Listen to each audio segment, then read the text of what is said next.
my name's Ben, and today we're going to build a handle for this sledgehammer here. Let's get after it.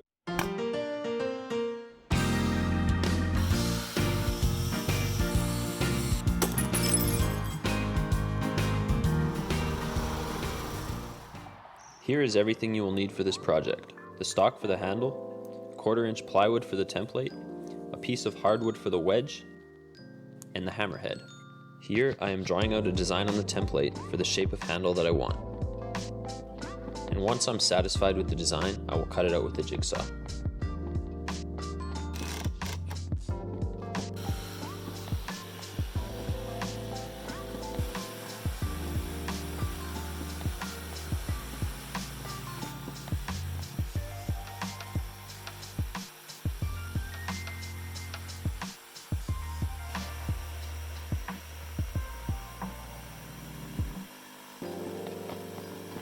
After the template is cut out, sand and shape the template until you are satisfied with the look.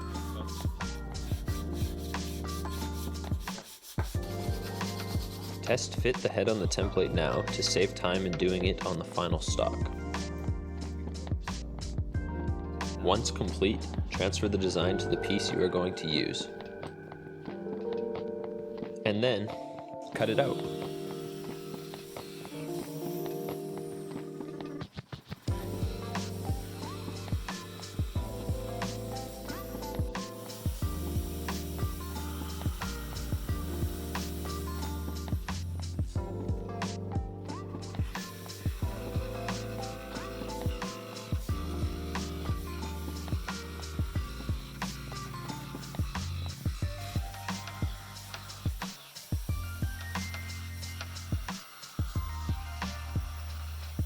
The preferred tool for this would be a bandsaw, as the bandsaw will cut perfectly straight lines.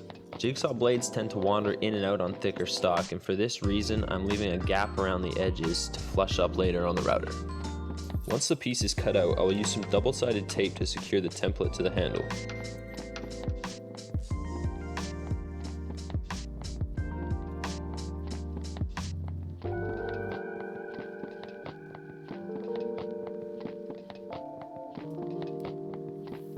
This will act as a guide for the bearing on the flush trim router bit.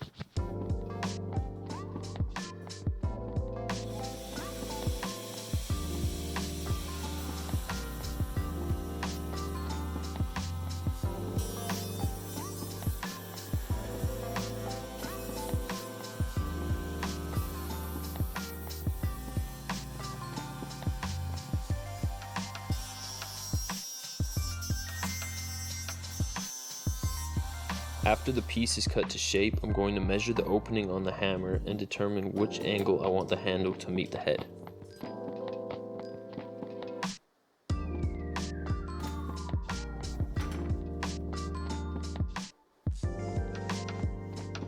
Next, I will square up the tenon, cut a slot into it for fastening,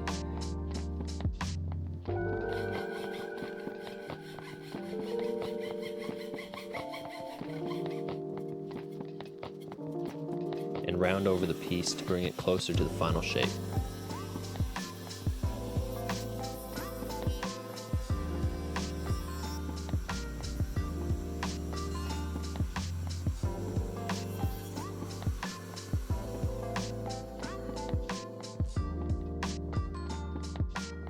The top of the handle, I'm just gonna hit it with the wire brush on the angle grinder. When I'm doing this, it's a good time to wear safety gear.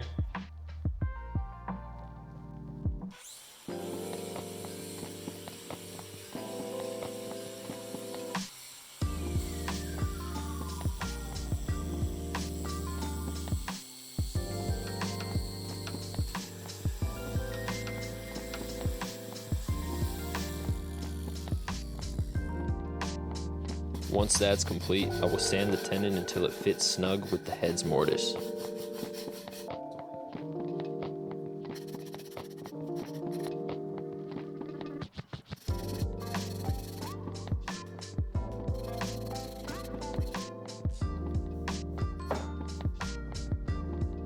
Using a rasp and some sandpaper, I was able to shape the handle into its final form.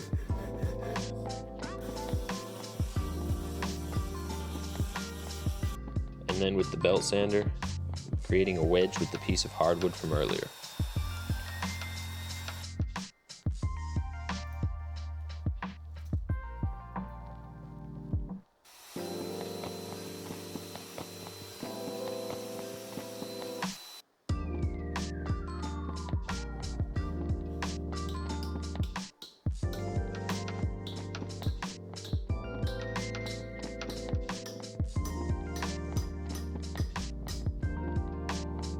Now that I have the handle sanded, the wedge made and fitted, I'm going to glue it all up with this 5-minute epoxy, stain it with a cherry colored wood stain, and protect it all with a clear coat.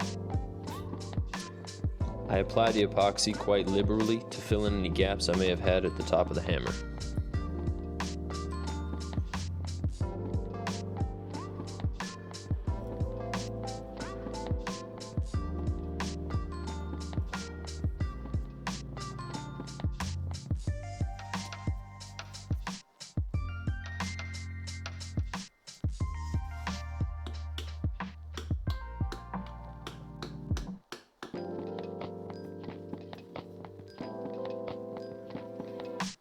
Using isopropyl alcohol, I am able to cleanly wipe off the excess.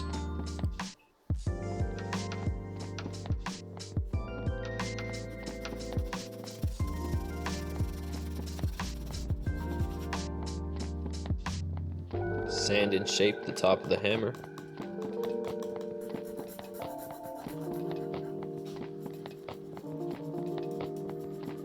And then it's time for stain.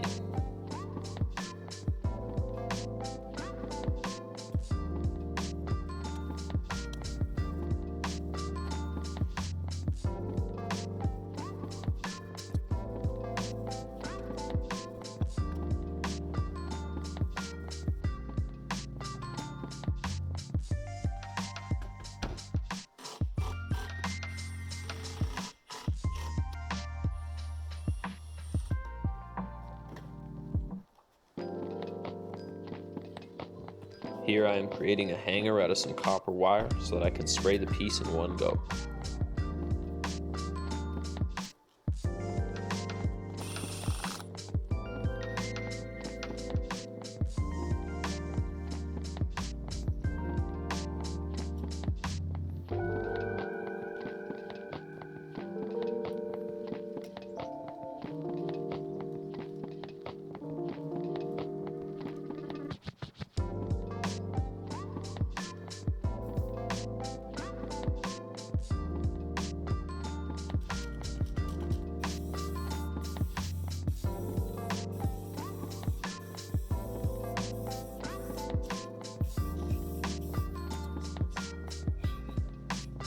Well, there you have it.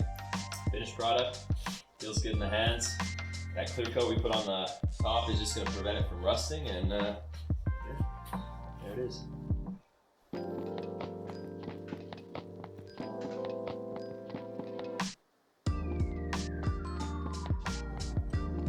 And then we had to try it.